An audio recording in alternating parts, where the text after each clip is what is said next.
Welcome back to Lucid Trading. Welcome back indeed to everybody out there. Hope everybody is having a great weekend so far. It is Sunday. It is the 17th of October. The future markets are going to be opening up in about 2 hours from now. But yeah, welcome back to Lucid Trading. Let me just welcome everybody back in here. Welcome to Phil Tomlinson, Mentor S, Tank Oil, Jasper, Dogo Crazy, Tank Oil. Already had that one. D Fernando, Alex Wong, Omar, and Jay. Good morning, good afternoon, and good evening to everybody out there. We're going to have a quick stream over here. We just did a stream for the Patreon-only people out there and answered some questions, did a bit of a Q&A. And we're ready to cover the markets right now for tomorrow. And well, looking at the current situation right now, which let me just quickly, there we go. All right. Yeah, so remember, I was very bullish on the NASDAQ. The NASDAQ was sitting around 14,300. And that is when I said that the market was probably going to rebound because of several reasons, right? We are about to go into some big earnings, right? We have the big tech earnings coming up. You know, we got Tesla coming up the coming days. It's going to be absolutely wild.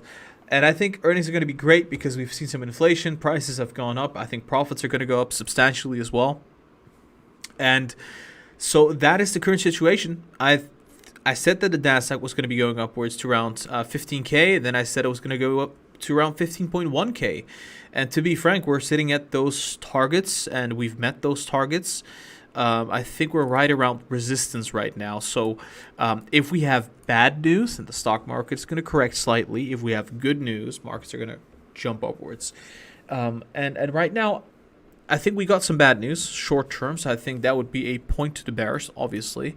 So that's in my opinion quite a bearish thing.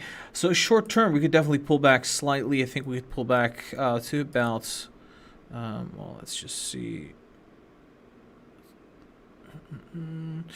15K. I think 15K would be quite nice to see a bit of a pullback right to around 15K because we got some bad news. I think.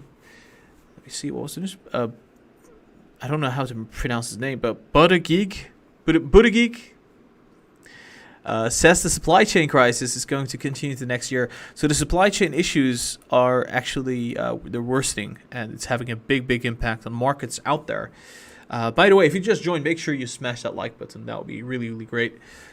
And so that is causing some negative impacts, and that we're going to feel that in the markets as well, especially with tech. I think we're going to see the 10-year maybe bounce back. Obviously, we have nothing confirming that yet. Right now, we're seeing Bitcoin, Ethereum, and Cardano head downwards. It's kind of interesting. Bitcoin down 1.5%, Ethereum down 2.4%, Cardano down 2%. And if you take a look at the NASDAQ, a short-term correction to about 15K could be a good thing. I think right after we could actually bounce again if there's not a lot of bad news out there, because obviously we're going to get big earnings coming up with big tech reporting earnings, especially with your Apples coming up, Microsoft coming up as well. We got Facebook, Google 26, and Tesla. It's going to be an interesting one too, because I think Tesla, it's around the 20th of October, which is Wednesday. This Wednesday, I think it could be a bit bearish. So I'm saying, hey, I think the first couple days of this week might be slightly bearish, and then we rally until the end of the week, given that we've had some bad news on the NASDAQ at least. So yeah, that's what I would say about the tech side of things. Given the fact that the Russell is down about 0.5%, I would say that would also continue slightly further. So this could be a bearish start of the week on these indices. The same thing could be true about the S&P right now, also looking quite overbought on the 1 hour chart. Yeah, 4 hour chart still looking fine. But yeah, we've seen big momentum, right? So if you see a move like this, 3.3%, you're above resistances. What's most likely going to happen is you get a slight correction to the downside, and we could fill the gap here for the S&P as well. Going to around 4,440 could be a correction of about 0.8 percentage points, which I think wouldn't be too bad of a correction. In all honesty, if it does continue downwards, we're heading down to 4,370 on the S&P. That would be signifying quite a bit of bearishness. So it's actually quite important to look at what's happening here with the 10-year yield. If you take a look at the 4 hour chart, yields are skyrocketing again. MACD is crossing. I mean, I am telling you, if this keeps going up, markets are going to go down, whether we like it or not. The 10-year is dictating the market right now. It's going to fill the gap to around 1.63. It's just going to keep on moving upwards because the tapering could be potentially announced at the beginning of November. And if the tapering is announced, then obviously that's going to add some volatility to the markets. But what we've seen in the past when the tapering is announced is that the 10-year yield goes down, right? So the 10-year yield has gone down in the past on the taper being announced because of the fact that usually what happens is the 10-year yield prices in the tapering.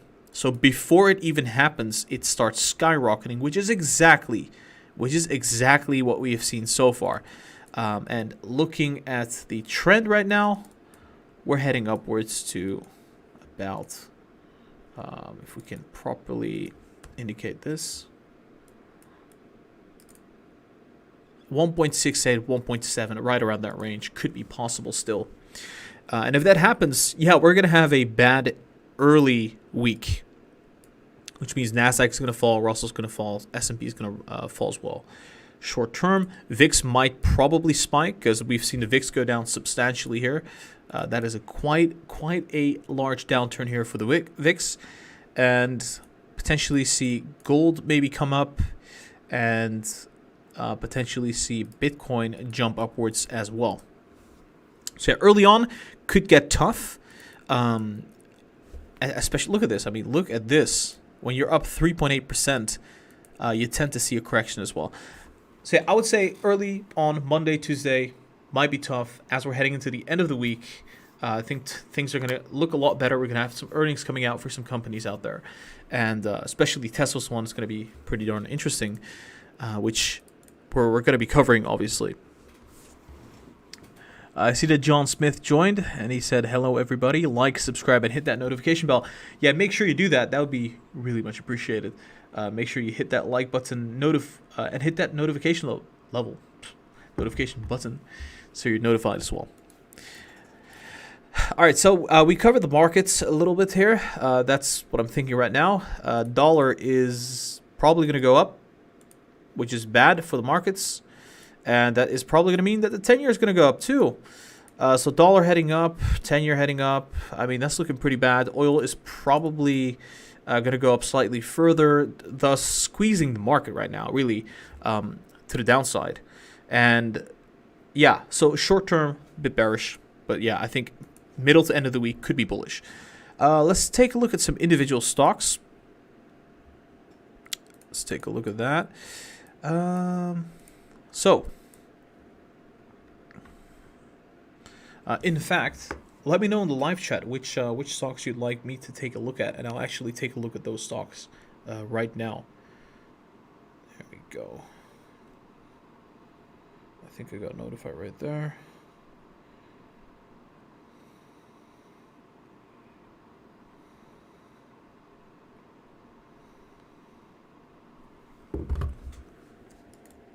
Right, so if we do see a correction, that does mean that we're probably going to see a correction in the broader markets here. We could see NEO potentially come back down shortly. We could see NEO go down to around 36.8, 36.5. Tesla could go downwards to around 820, and then potentially lower than that, maybe hit $800. XPeng, same story, get back down to 40.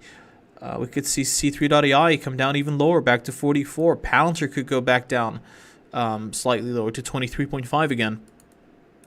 And it looks like it will because the MACD is about to cross. So yeah, some tough times coming up short term.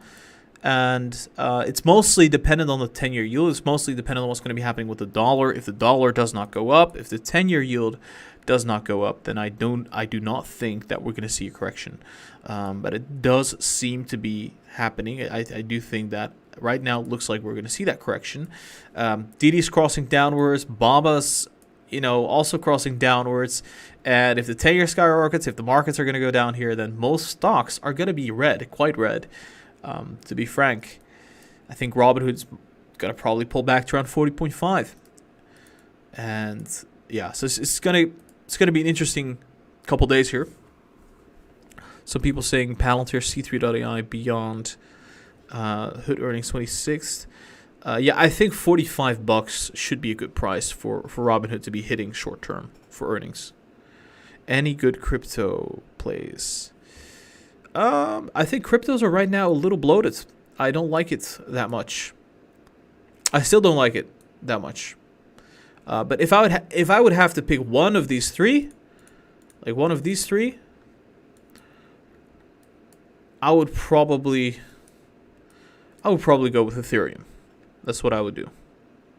I like the Ethereum network the most from all of these, and I believe that Bitcoin has been, it's been going up for quite a bit now here.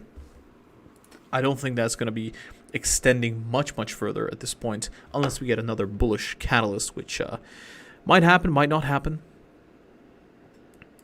Do you still think Ethereum is going to drop to $1,700? Yes, I still think it's going to happen. I still believe it's going to happen. We're going to get back to that zone. It's just it's going to take some time. We've had some really significant bullish catalysts, and essentially when things are looking bullish, you do not want to be bearish, and well, obviously the opposite is true as well. But yeah, with the inflation situation kind of getting worse, I think that is benefiting the cryptos. So we need to see inflation actually go down quite a bit before we see crypto selling off. I think that's going to happen over the coming months, but right now it is not happening. So cryptos are going to stay at these higher levels. So yeah, Coinbase sitting at 280. Look at that. Look at that bad boy. Coinbase skyrocketed upwards, which does make sense when you have Bitcoin and everything else going up substantially. Coinbase is going to make a killing for earnings. I think we could see that bad boy go back up to significantly higher levels. Although 1 hour chart looking kind of overbought. So I'm saying, hey, maybe we pull back. Maybe we pull back to around 270-ish, right? So 270, 268. Pull back and just keep on moving, because I do think Bitcoin will be moving upwards. I think it's eventually we'll be heading up to $300, and that would happen for earnings, which if I show you right now, there you go. Delete this. We're sitting at resistance already. Something like this. That would still be possible right now for Coinbase. $300 has been a very substantial resistance. We've actually not even touched it. We've gotten very close, around 294, but I think we could get there now. Although look at the RSI right now; it's sitting at the highest point that we've seen it at on the daily chart. So, a bit of a correction could be coming up now for Coinbase, especially with the cryptos now pulling back short term. Let's see. The market is going to be rallying. Do you think? I think the market could rally at the end of this week, Thursday, Friday, maybe starting Wednesday could be. But I think the first couple days probably going to be bearish. Most probably. Looking at Palantir, which the MACD is about to cross. However, like I said, I mean, if we see 10-year go up, we're just going to go back down to 23.7, 23.5, and, well, it's going to take a little bit longer I do still think, still believe we're going to get back to 25 in the coming days. It's just most likely at first we're probably going to bleed down to 23.7, 23.5. You know, mainly because what we saw. The 10-year is crossing on the MACD. It went up 4% last Friday, and that is giving me an indication like, hey, we're probably going to see the 10-year spike even further. And if it doesn't spike further, then obviously, you know, we could conclude that we're seeing weakness there, which is good for the growth stocks, which is good for the tech stocks. Now, Gara's almost done tired with C3. Oh, yeah. I mean, I'm still holding it. I'm kind of. Hold up 1 second. There we go. Yeah. So the reason I'm still holding it right now is because the CEO came out with higher guidance for growth. And if you think about it, C3's main customers are energy companies. Energy companies were doing very, very horrible in 2020, which is one of the main reasons why C3.ai has been growing at a very slow pace in 2020. And now energy companies are doing really, really well. And we're also seeing C3's portfolio, their clients, diversified. So they have their hands in all sorts of sectors out there now. And now we're seeing the energy companies gathering momentum, which could mean that the contracts are going to start coming in and they're going to get higher amount of revenue. And the CEO increased the guidance for C3.ai to 38% from 29% for this quarter. And it seems like we're just going to see like quarterly iterations of earnings just go up and up and up and up and up. He said 2023 was going to be a great year. And frankly, I think that is going to be the case. What about Alibaba? Alibaba. Right, so Alibaba, I mean, yeah, it's a tough one. It's sitting at 167.7, of course. I don't know if you remember, but we covered Alibaba at 138, 140, 150, 160, 170. And I've been buying ever since, right? So people called me crazy. I don't know if you remember this. I bought Alibaba right there. I bought Alibaba right there. I bought Alibaba right here, right there. Ultimately scoring an average of about 150. Which, if you know that, you know, I'm up like 10 percentage points on that one. But everybody called me crazy. Like, Garrett, you're crazy. Alibaba's going to go to zero. And then Charlie Munger bought like a ton of Alibaba stock in Q3, proving everybody wrong, basically. But I do understand it. You know, it's like China, you know, the whole situation. There's a lot of fear going on. Like, what if there's going to be another recession in China? I get it. You know, I get that, you know, if there's FUD out there, a lot of people are going to react to that. But I'm going to say Alibaba's probably going to recover. We're going to have earnings coming up. I think they're going to do very, very well. They've been doing very, very well in earnings. They've had a bad quarter, obviously, in Q4 because of the I think that was primarily because of what happened with the fine that they had to pay of $2.8 billion to the Chinese government. Which I think it's already priced into the stock, to be frank. I mean, think about it. Alibaba stock, look at this. Look at this chart, right? Let's take a look at this, like proper look at this on the weekly chart. Alibaba stock sitting at 168, roughly speaking. It is sitting at similar levels to 2019, and it's sitting at the bottom of the COVID crash for Alibaba, which is crazy, right? It's like we're able to buy Alibaba stock at prices that we've seen at the bottom of the COVID crash prior to the rally that we've seen.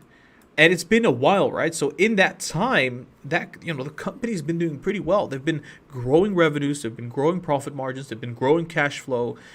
And I'm just going to be very frank with you, we're getting massive discounts on Alibaba stock. And that's, I think, the reason that Charlie Munger is dipping his toes in Alibaba stock. So yeah, my target for Alibaba stock, I mean, I think we could, you know, maybe a slight correction to 165, maybe 155, but overall, I'm looking at 188, potentially heading up all the way back to $200. Yeah, 180 to about 190, that's the zone I'm currently looking at for Alibaba stock. It's also one of the buy and sell signals, so if you want to check that out, there's a Patreon link down below in the description.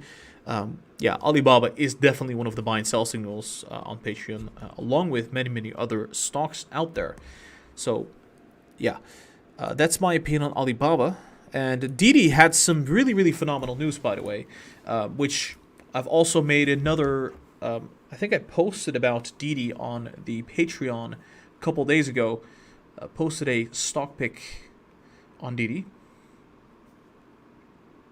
There we go. I think we got a donation on PayPal. I will look at that in a second here. Yeah, so DIDI had some great news.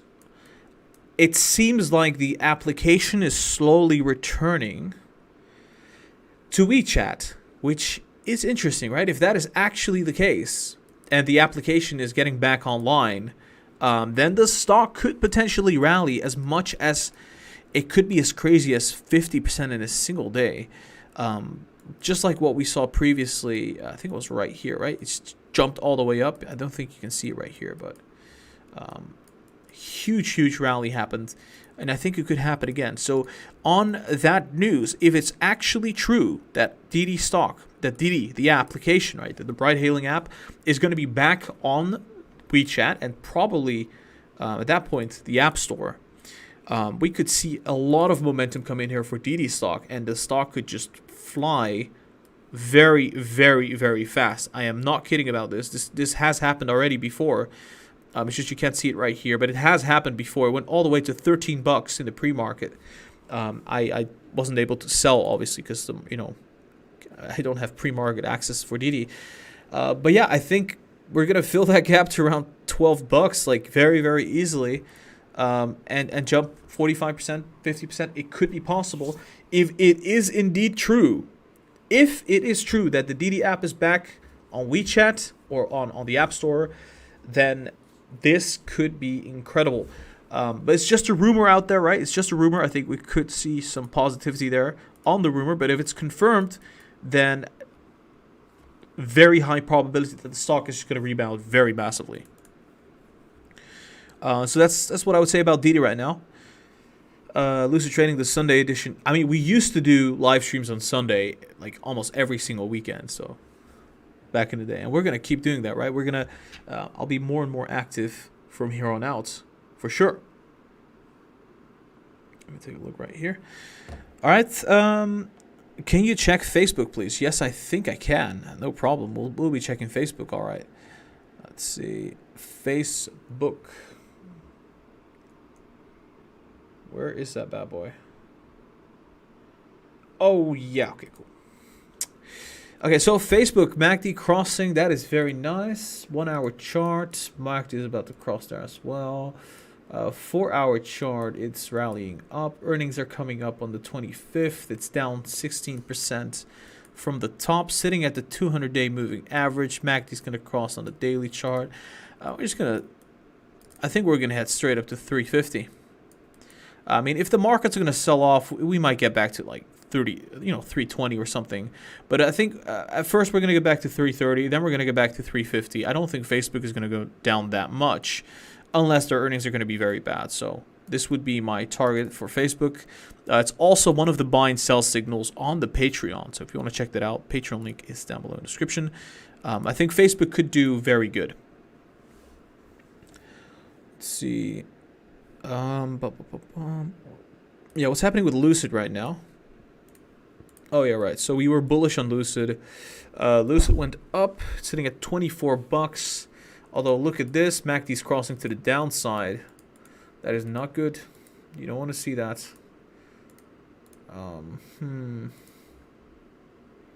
Yeah, generally speaking, when the MACD crosses to the downside, it tends to be a very bearish thing. Is your largest position still Palantir? I don't think so. No, it's not. Not anymore. Yeah, so my largest position right now is Alibaba. It's Alibaba. Yeah. I'm going to be fixing that portfolio access on Patreon very soon. I'm currently still working on the Patreon recognition, by the way, for the videos and streams. It will be done quite soon, and all the patrons are going to get their recognition on video at the end of every single video and live stream. Price prediction on Palantir. Yeah, my price target for Palantir is 27.29. depending on the situation with yields, right? If we get the worst case with yields, then I think we're most likely going to see around 27 bucks ish for earnings, which is, earnings is going to be mid-November. If we get the best case scenario, we're going straight to 29, maybe even 31 after earnings, if we know that earnings are going to be very, very good. If we get like several contracts in a row, we're going straight to 31. Like, I just don't see this stock falling that much short term, unless something very bad happens with the markets or something very bad happens with yields, which I just don't see happening at this point. So yeah. All right, let's see. What are your thoughts on NEO? Still very bullish in NEO. I think we might see a small correction again to fill the gap right here to 36.5, 36.8. But I think ultimately we're heading up to 40 bucks. And maybe, maybe if yields are going to be acting up or acting pretty nicely, we might get back to 45. But then again, this is also very much dependent on deliveries for NEO, because the supply issues that we've had with the chip shortage, maybe we're going to see another bad monthly delivery report. And so if that's the case, then I don't think we're going to go to 45. I think we're going to go down from there. But yeah, if we do get a good delivery report, then I think DIDI NEO could be heading up much higher. For now, I would give it a target of around 41 bucks, which is right around here, 40.5 to 41 bucks. Just continue heading upwards, and then the delivery report is going to decide where the stock is going to go next. C3 is going to reach all-time highs eventually, right? Eventually, right? Yeah, I think eventually it will. Longer term, I think so. Eventually. Short term, I'm looking at 50 bucks, and then at around 60 bucks. That's like a conservative estimate right now.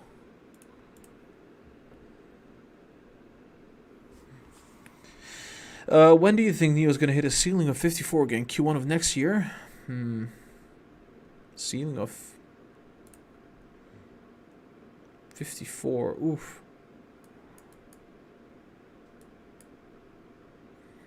If the supply issues are not going to be impacting NEO a lot from here, then I think we could be hitting it in December. As soon as December. Should be possible. But yeah, we don't know if that's going to be the case or not. It would be lovely to know what's happening with supply chains. It's just we don't have that information. But I think it is possible. I mean, there's enough time. And we have the holiday season coming up. Q4 tends to be one of the better ones. Better quarters. And yeah, the weekly chart could be crossing upwards, which whenever it does, I mean, last time that happened, we went up like 70%. If we were to go up another 70% from here, we're going straight to 60 bucks. Just going to be honest with you, that is a possibility. Would December be a good time to take profit, or at that point wait for Q1? I personally think December is going to be a great time to take profit, unless like something amazing happens, like unless the tapering gets delayed or something, or something amazing would have to happen, like CPI dropping very fast, or yeah, I think December, probably maybe even earlier than that, end of November. I personally am gonna start taking profits end of November, with the current situation in the markets. I think that might be a good idea. And I'm not going to sell everything. I'm just going to sell like probably around half of everything I have in the stock market. Wish please, right? I think we've covered Wish before a couple days ago. All right, there we go. All right, so Wish is sitting around $5, and looking at this right here. Yeah, we need to get some good news. There's no way around this. We need to get some good news for Wish. We've not gotten anything for such a long time. I still believe we could be going up higher because I think the markets are eventually going to bounce. But I'm going to changes slightly, I think we could still go down to 4.9 at this point, because I think the markets are slightly bearish in the early part of this week. But yeah, I'm not going to change my target for this. I think we're heading back to $6 for earnings. Mainly because I think the 10-year is not going to shoot super high. Like, we're not going to see 2%. And I think that the markets are going to just overall bounce coming weeks. All right. Let's see. There we go. Yeah, I cannot wait until Chinese stocks are going to go open here. More moments.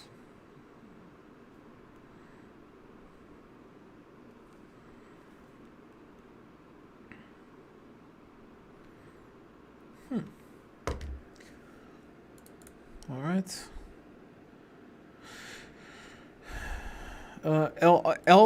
LKCO, Lucon Technology. I was bullish in the past. It's skyrocketed since then. Now sitting at $1. Sorry, this is too low of a market cap now. I'm not going to cover that. But yeah, anyways, this live stream is going to be slightly shorter. We've streamed for about half an hour. I have barely slept today, unfortunately. Spending some time with some friends that I haven't seen in a while. Actually, I've been very, very busy at the office, so I decided to have some time off with friends, and been barely able to actually get some shut-eye. So yeah, and I actually did a stream before this one too, for the patrons out there. We're going to have Sunday streams from now onwards, so this is going to be a more common occurrence. So you're going to see me stream on the Sundays more frequently and longer, right? So next time could be an hour, it could be 45 minutes, and that is going to be a standard. We're also going to do the Patreon streams, where we have Q&As. The Q&A streams for the Patreon is going to be on Sunday as well, either right before or right after the normal stream, where you can ask me questions and I'll be answering all your questions and analyzing your stocks. So that will be announced way beforehand, so you'll know about that happening. And yeah, so Sunday streams are coming back. The Patreon is coming back. I'm going to be super active. I've been writing articles about stocks. I've been writing articles about the stock market, about the macroeconomic situation, and you can find it all on the Patreon, obviously. I've been creating buy and sell signals again, and we're going to keep this up, and I think we're going to get a lot more content up and running for everybody out there. I've been spending a lot of time on that, especially just the past couple days. My friends were calling me crazy for working at like 3 a.m. I was like writing an article. I was like, yeah, I'm going to get this done. But yeah, anyways, I'm just going to quickly show you the Patreon. If you haven't checked that out, there you go. This is the Patreon. You have different kind of tiers, obviously, to support the channel. Every single penny that is donated is going to be invested right back into Lucid trading. You've got many, many benefits right here. You know, Patreon-only Q&A live streams. We've got the Discord channel. We've got early access, behind the scenes, Patreon recognition, the buy and sell signal list, the stock picks, the newsletter. You know, a lot of stuff happening here with, you know, different benefits per tier. Many more tiers right there. Check it out. I'm going to show you something. This is just an example of something that we've had recently. And by the way, the Patreon link is down below. The link is down below in the description. These were the buy and sell signals. I hope I can show this to you very briefly. You'll have like a bit of a sneak peek to what I'm thinking here with the buy and sell signals. There we go. Fantastic. All right, so these are the buy and sell signals that we had recently. This is just an example of... oh, that's awkward. There we go. An example of what I've been up to with the buy and sell signals, redesigning that slightly bit, and looks a bit better now. Some of the stocks that I think are looking very, very nice or looking very bad. But yeah, that list is on the Patreon as well. And let's get back to the webpage. There you go. You can see some people commented on this. Wrote an article about Palantir recently, We wrote an article about DIDI, which you can read right here. Very, very crucial. A lot of information shared right there.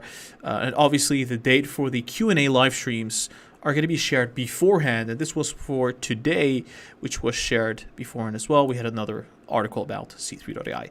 Now, if you'd like to have many of these benefits, then head over to the Patreon. Once again, support this channel. It would be very much appreciated. Lucid Trading Patreon is the lifeline of this channel.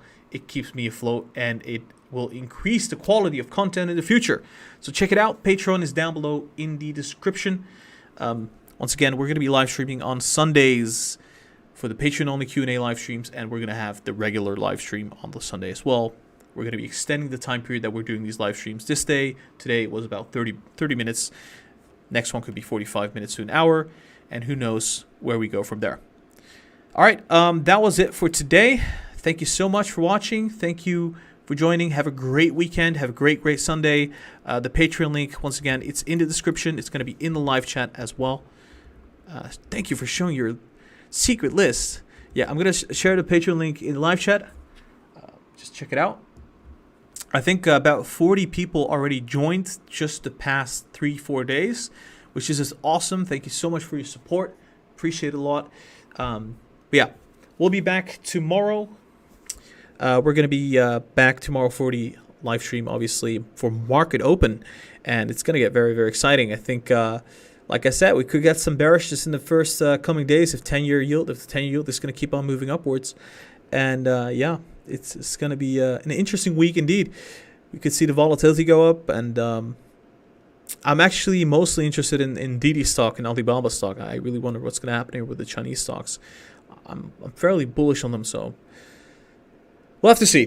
But yeah, once again, thank you so much for watching. We'll be back tomorrow. Tune in tomorrow, and I'll be seeing you very soon. Oh, that's awkward.